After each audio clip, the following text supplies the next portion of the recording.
Paz e alegria, queridos irmãos, é com grande alegria que nós estamos aqui para desenvolver mais um tema do nosso canal, do Manual do Evangelizador. E hoje, em modo especial, nós gostaríamos de responder uma pergunta do Dielson, não sei se é assim que se pronuncia, Gabriel José. Então vamos ficar só com Gabriel José, beleza? Ele pergunta assim: boa tarde, Diácono Paulinho, paz e fogo. Para aqueles que não têm um diretor espiritual, qual o critério que esta pessoa deve utilizar para encontrar o diretor espiritual adequado? E como discernir qual a pessoa certa para ser seu diretor espiritual? Antes de começar esse tema, dizendo propriamente a pergunta do nosso amigo Gabriel José, nós gostaríamos de ler uma passagem bíblica que está em Gálatas, no capítulo 2, versículo 1 e 2. E ele diz assim: 14 anos mais tarde, subi outra vez a Jerusalém com Barnabé, porque ele já tinha ido para Jerusalém antes, para confrontar aquela revelação que ele tinha tido, levando também Tito comigo.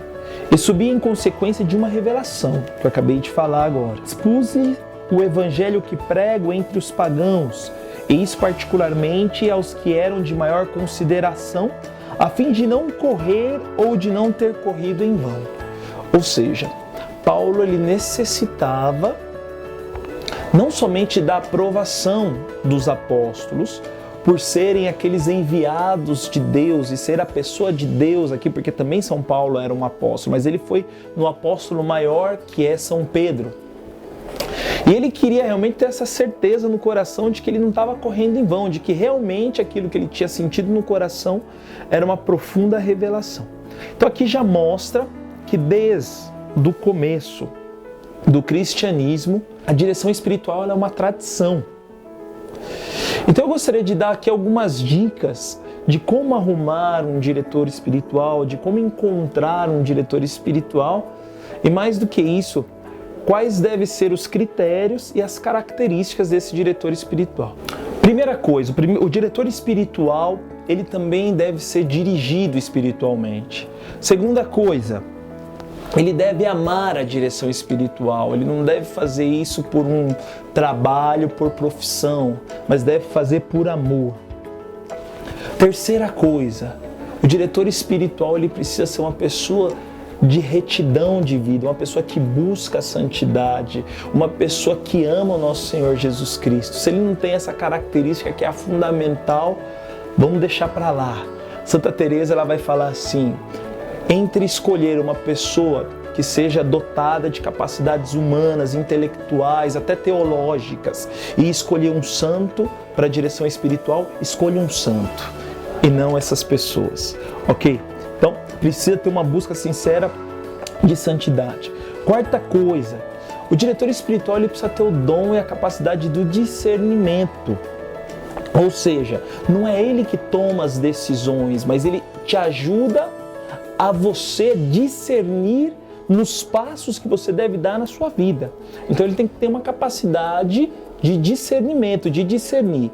E é importante também para quem é dirigido, não esperar as respostas, não esperar que o diretor espiritual escolha e tome decisões por você, mas é você que deve tomar as suas decisões. Então ele ajuda você no discernimento. Então, quinto ponto, o diretor espiritual deve inspirar em você confiança, você deve confiar nele. Por quê? Porque você deve abrir toda a tua vida, irmão. Você não pode deixar nada no teu coração, você não deve guardar nada. Vou falar isso, mas não vou falar isso. O que ele vai pensar de mim? Não.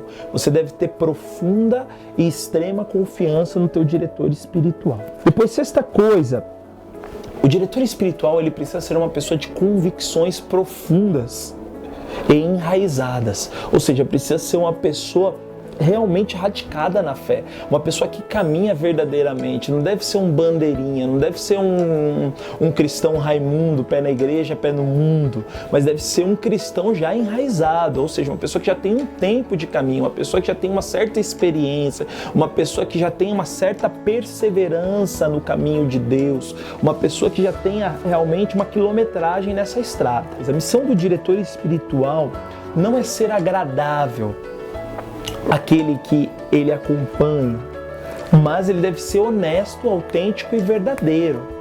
Por isso, vai ter na direção espiritual momentos que você não vai gostar daquilo que ele vai falar para você. Então você também tem que estar aberto a isso, a ser contrariado. Oitava coisa, o diretor espiritual ele deve ter conhecimento da Sagrada Escritura. Por que isso? Porque ele não vai direcionar segundo os seus próprios princípios, mas os princípios da Palavra de Deus. Nona coisa, ele deve, além de ter os conhecimentos da Palavra de Deus, ele deve conhecer o magistério da igreja, deve conhecer a vida dos santos, deve conhecer os escritos dos padres, deve ter também um certo conhecimento teológico, ele deve ter um conhecimento humano, ou seja, um certo conhecimento psicológico, um certo conhecimento científico. Ele não deve ser uma pessoa fora do mundo, ele também deve ter esse conhecimento para ajudar na sua direção espiritual. Depois, ele deve ter uma maturidade afetiva. Por quê? Porque ele se relaciona com uma outra pessoa. Eu não digo só a nível humano, no sentido afetivo de paixão, mas também de amizade, de camaradagem. Ele deve ser imparcial nessas coisas e orientar a pessoa nas coisas de Deus. Ele deve ter a capacidade de escuta, mais do que falar, ele deve escutar. O diretor espiritual tem que ter a capacidade de guardar segredo. Ele não pode espalhar e falar aquilo que ele absorve, aquilo que ele ouve na direção espiritual. O diretor espiritual ele deve levar o outro, a quem ele acompanha, a uma intimidade com Deus. E ele mesmo também deve ser íntimo de Deus. E agora, para escolher o diretor espiritual, aqui estão os requisitos e os pontos fundamentais para que você escolha o diretor espiritual. Aquilo que eu aconselho, dentre dessas características, escolha pelo menos 3 pessoas que têm essas características que acabamos de falar. Converse com essas 3 pessoas, veja com quem você se sentiu mais livre, mais aberto para conversar, para falar. E dentro dessas 3 pessoas, você reza por essas pessoas e veja aquilo que Deus fala no seu coração. E aquilo que você sentiu mais confiança, mais liberdade de falar, peça direção para essa pessoa. Ok? Então é fundamental essas coisas. Que o diretor espiritual, ele pode ser um padre, ele pode ser um consagrado, pode ser uma consagrada, mas também pode ser um leigo, bem engajado na igreja, que tenha todas essas características que acabamos de dizer. Beleza, irmãos? Eu espero que a você eu tenha conseguido dar essa resposta, a você, Gabriel José, e também a todos aqueles que estão acompanhando o canal. E se tiverem dúvidas, perguntas, pode deixar aí o seu comentário, pode gravar um vídeo fazendo a tua pergunta, tá? E se você também gostou, deixa o seu like e deixa o seu comentário. Até breve. A paz e a alegria, queridos irmãos, que Deus vos abençoe, em nome do Pai, do Filho e do Espírito Santo. Amém.